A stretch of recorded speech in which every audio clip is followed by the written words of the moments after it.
Hello, everyone. Welcome to God, Sex, and Love. It's your girl, Miracle Sims. And tonight I have a conversation with a emerging businesswoman. Her name is Krista Hayes. She's also the author of a book called Possessing Pure Gold. She's being led by God to just present the kingdom in a unique and insightful way. So if you are looking forward to this conversation, then stay tuned.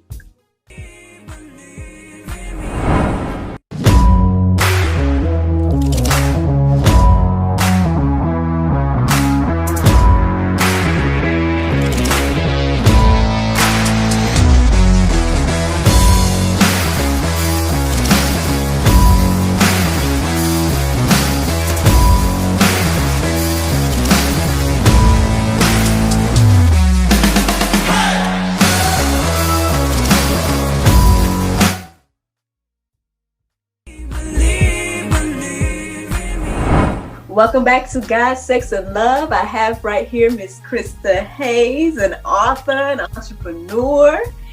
She was just sharing her book, Possessing Pure Gold. So how to revolutionize your career using your spiritual gifts.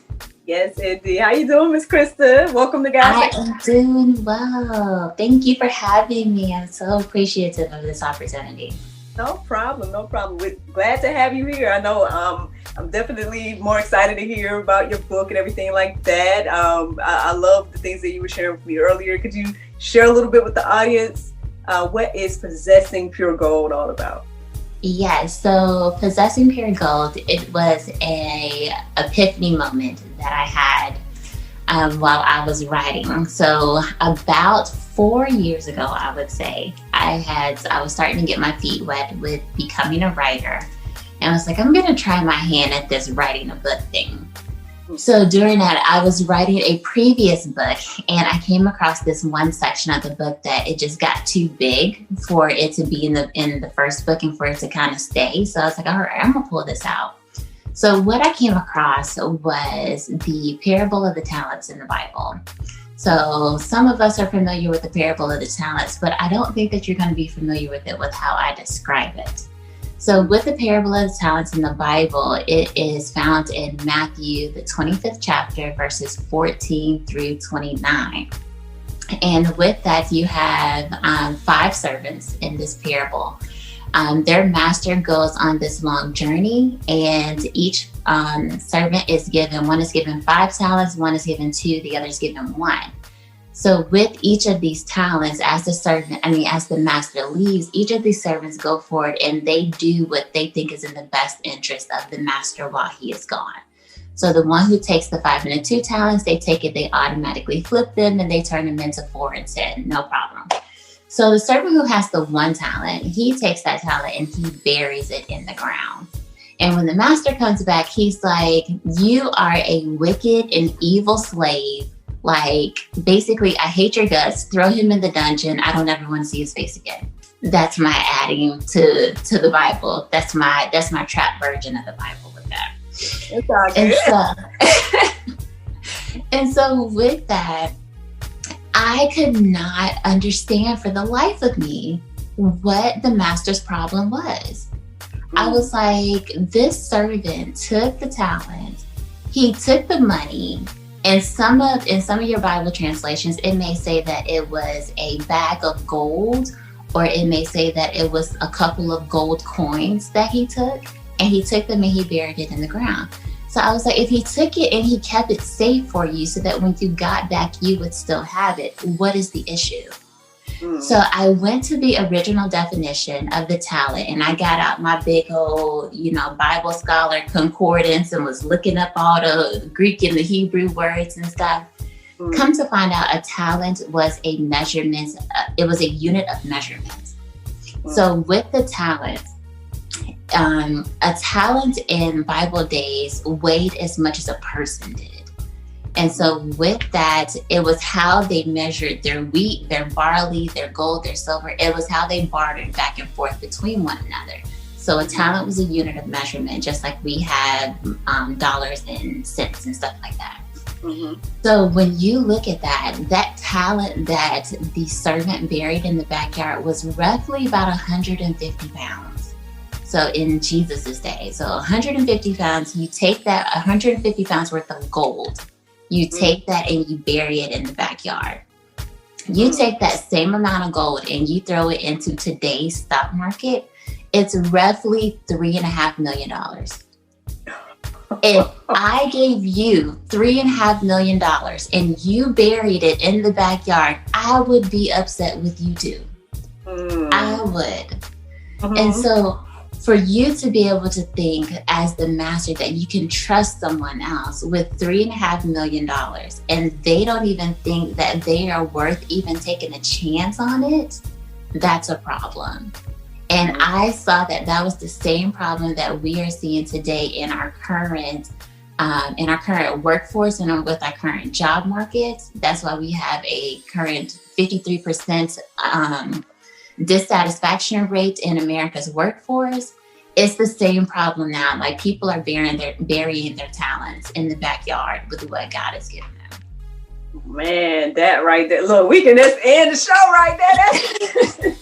That's good. Like, I mean, I definitely have heard that parable, and I definitely heard the two ways that people can look at it in regards to it being money as well as being actual, your gifts and talents that you are blessed with. And so either way, like you definitely gave a different perspective of, I forget like how much talent was given, so I think that was great to hear that perspective of it as well.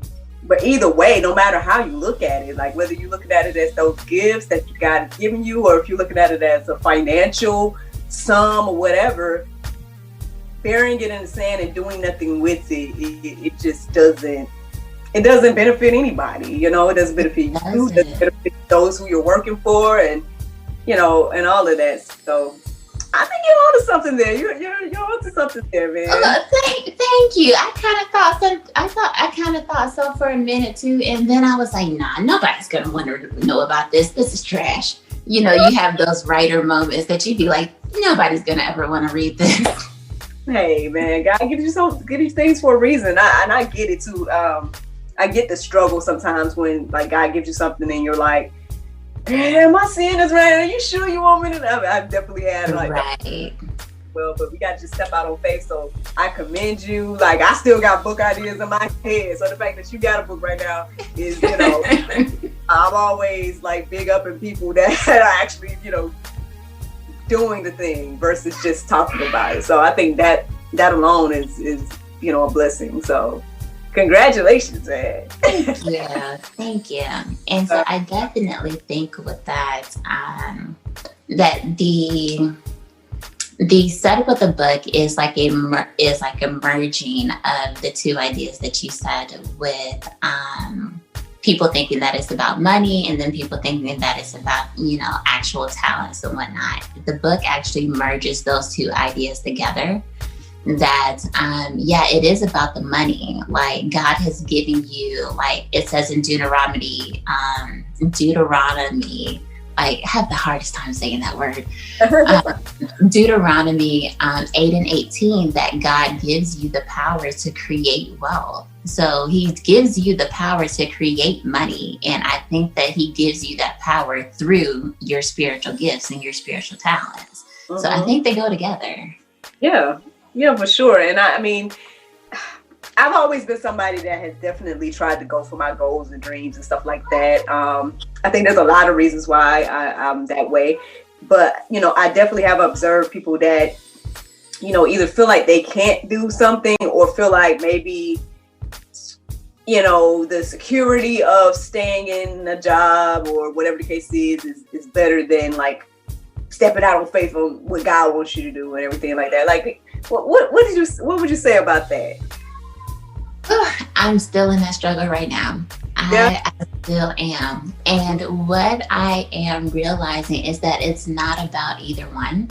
Mm-hmm. And so it is not about whether or not you stay in the job or you step out. It is all about the quality of your relationship with God. So if the quality of your relationship, if you do not trust him, that what he gave you, you will be able to provide for yourself, then you're going to stay put. You're going to stay put. And to say that not everybody's route is to step out and do something on their own. Like some people's route is to do it through a job. Yeah. But it is about the quality of your relationship with God for you to be able to hear what he is telling you and being able to go forward with that. Yes, for sure. Beautifully said, lady. For sure. I mean, I definitely feel like you said, again, not saying that everyone has to, or everyone's an entrepreneur. I definitely don't feel, I guess, that's true. But I guess, I don't know. It's just finding that balance, like you said, like listening to God, letting him tell you, okay, this is the things I need to want you to do. And then not being afraid to do that. In spite of how it may look and everything like that. I mean, yeah, it's like finding that balance, I think, every day between also, like you said, having needs and wants and like the physical things like you need to take care of and everything. Oh no, did we get disconnected?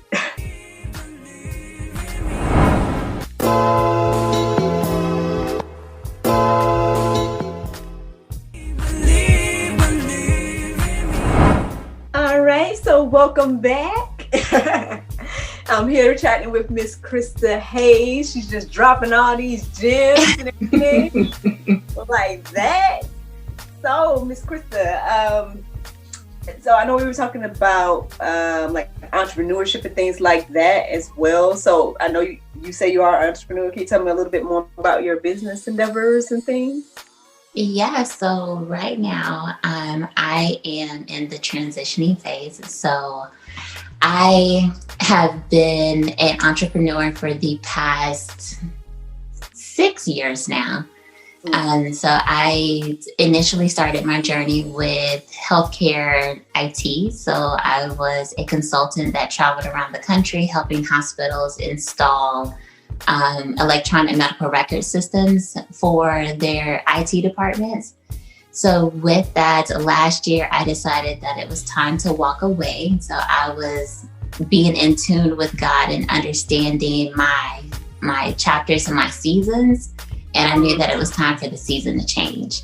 So during that time is when I, came home and decided that it was time to get this book written after it's sitting around for so many years. So it's like, all right, so let's write this book and get it out. And then now my challenge is that I want to take this message and start disseminating it through corporate America.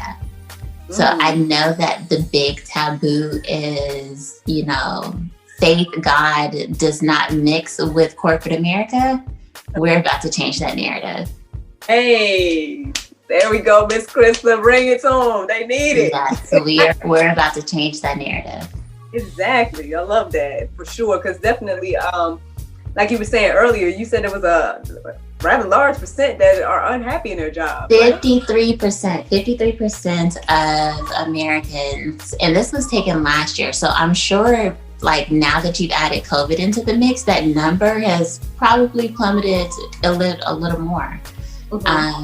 But 53% of Americans are dissatisfied or highly unsatisfied with their career and with their job.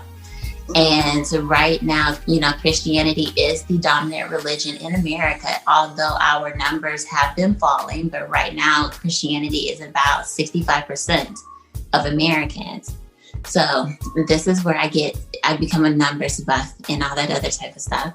So in September of this year, 260 million Americans went back to work. So that's the entire workforce. You take 65% of that, you roughly get 164 million. So with that, 164 million are Christian that are out in the workforce right now. So 53% of that, you get around 80 million people. So 80 million Christians are out there dissatisfied at work, unhappy, thinking about how they're going to pay their bills instead of being a great representative for Christ on the job, who are more concerned with office politics, with just making it day to day, getting caught up with office gossip and all that other type of stuff, and only looking out for themselves. Because if you're not safe, if you're not taken care of, if your bills aren't paid, then I can't focus on anybody else.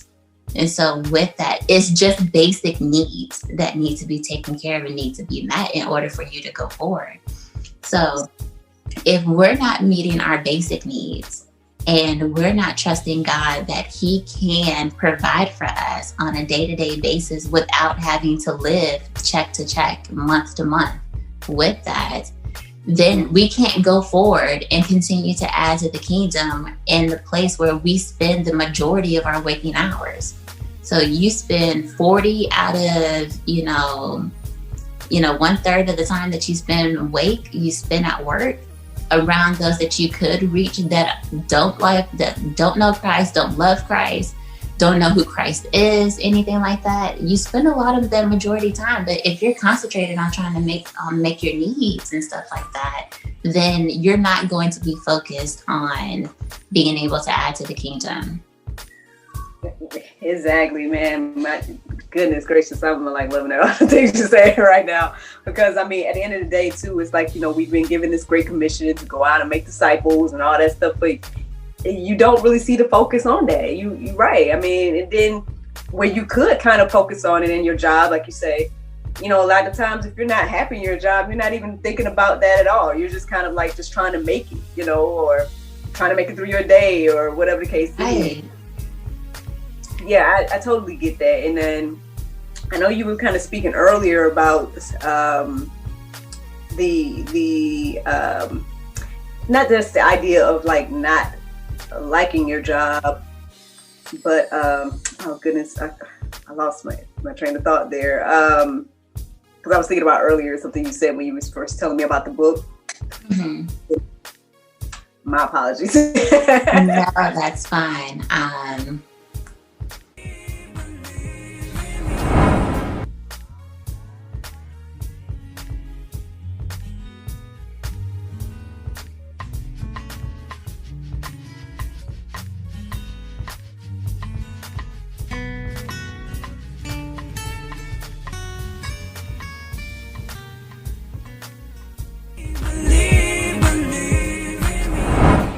So, Miss Krista, based on your book and the things that you've, I guess learned and experienced through the writing of it and everything like that, like what do you think that we could do to, use our spiritual gifts and our talents and not be like that bad servant that went and buried it?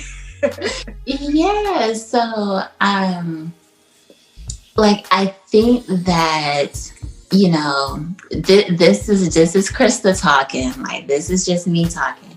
But I think that sometimes we make Christianity just a little bit too complex. And when you break it down, like, there are almost all of the spiritual gifts can be used in your career in some form or another. Like, they are all like basic everyday type of gifts and talents that you have. Mm-hmm. So the difference, like if you go through for any of those who want to study the spiritual gifts, they are located in Romans 12 and 1 Corinthians 12. You can have you have the bulk of the list right there between those two chapters. So the spiritual gifts are very simple, like the gift of serving. Serving is just helping people out. They call it, in the Christian community, they call it the gift of helps. So I have the helps and stuff like that. But just being able to be there to take care of something. In the book, I break down the different careers and the different industries that partner and really complement the different spiritual gifts. So like maintenance is a great career that, it pairs well with the gift of serving. Mm-hmm. So also with that is, the gift of administration. The gift of administration is nothing but leadership. That's all that it is.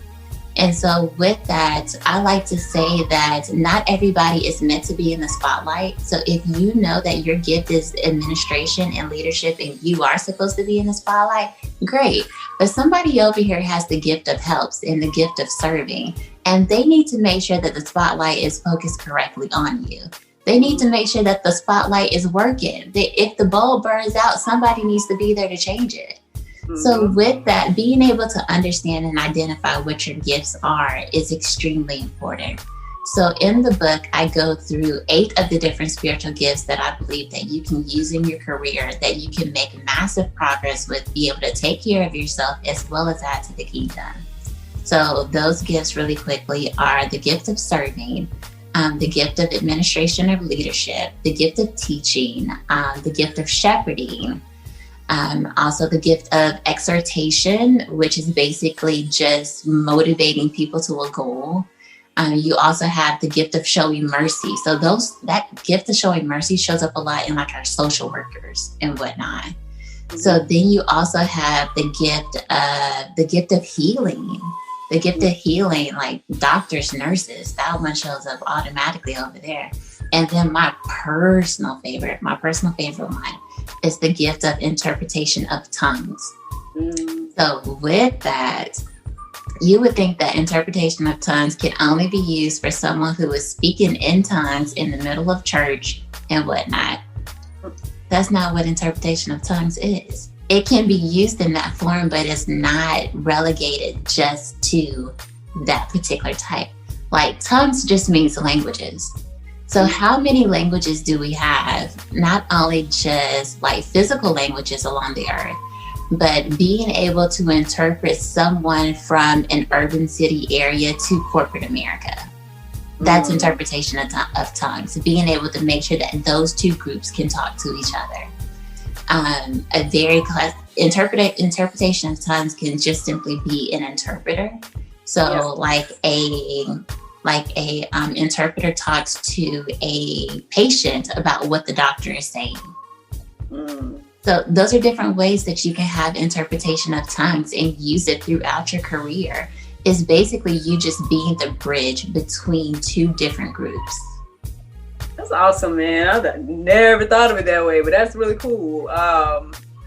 Yeah. And I think what you're saying is just so important as well. Like really figuring out what your gifts are and then, like you say, working in those gifts. And at the end of the day, too, I feel like, now you probably know now.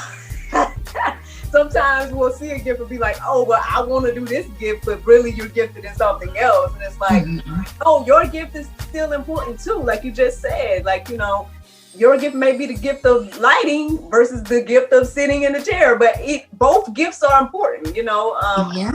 All the positions are important, especially in the body. And I was talking about it on the podcast. I do the daily inspiration, you know, stuff like that.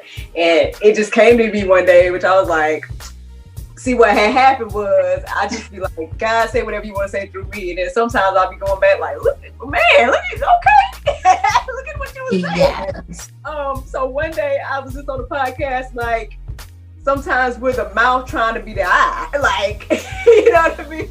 Like in the body or whatever the case is. And if you're the mouth trying to be the eyes, then how is the body going to see? Like, that's how important all our gifts are, and that, you know, really, really walking in what God has gifted us with. I think what you're saying is like, it's so important. Like a lot of us need to hear that. So again, you are a lady.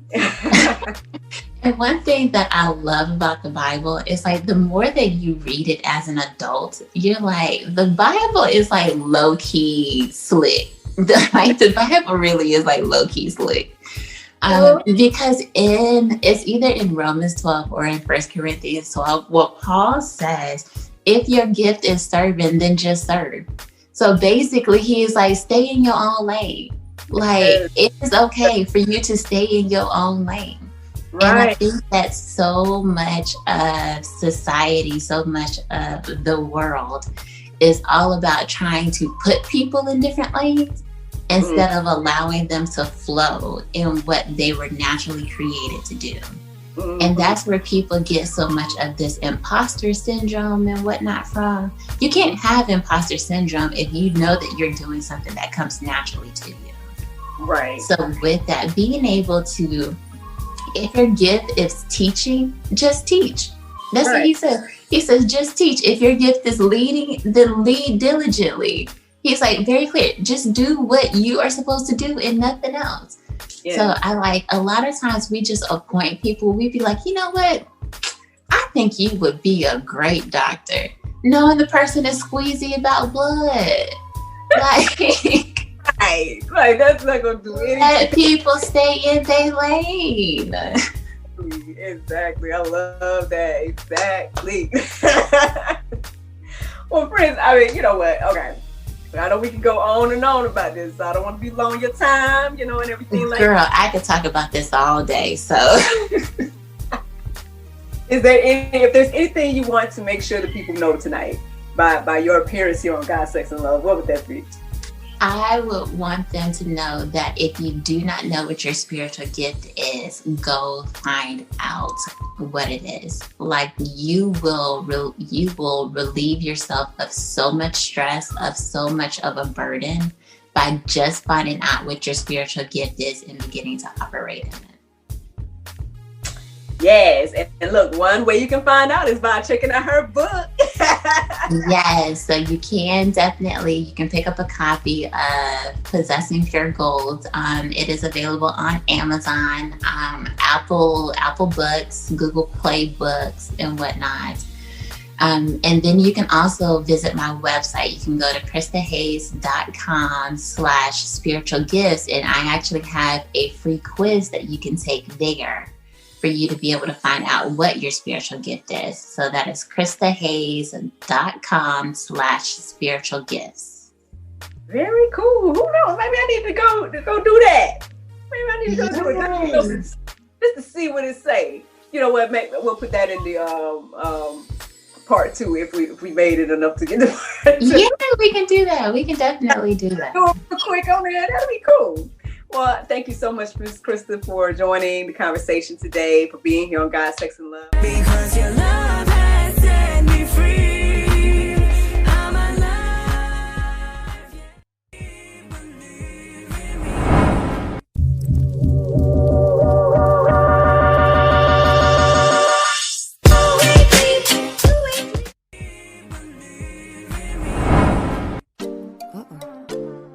There's no time to get my nails done.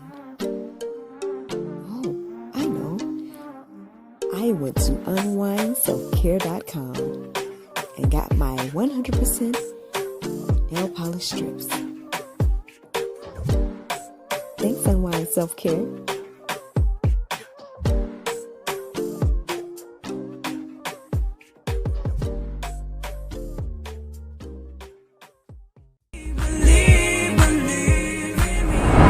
Thank you so much for watching God, Sex, and Love, and special shout out to Miss Krista Hayes. Thank you so much again for just dropping all those gems on us today. Friends, if you want to learn more about Miss Krista, feel free to check out kristahayes.com. And I hope that you guys have a good night. Bye-bye.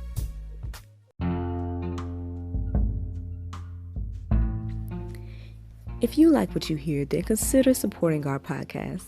Every listener that supports us for $9.99 a month will be entered into our monthly raffle for a chance to win a free gift. So become a supporter today.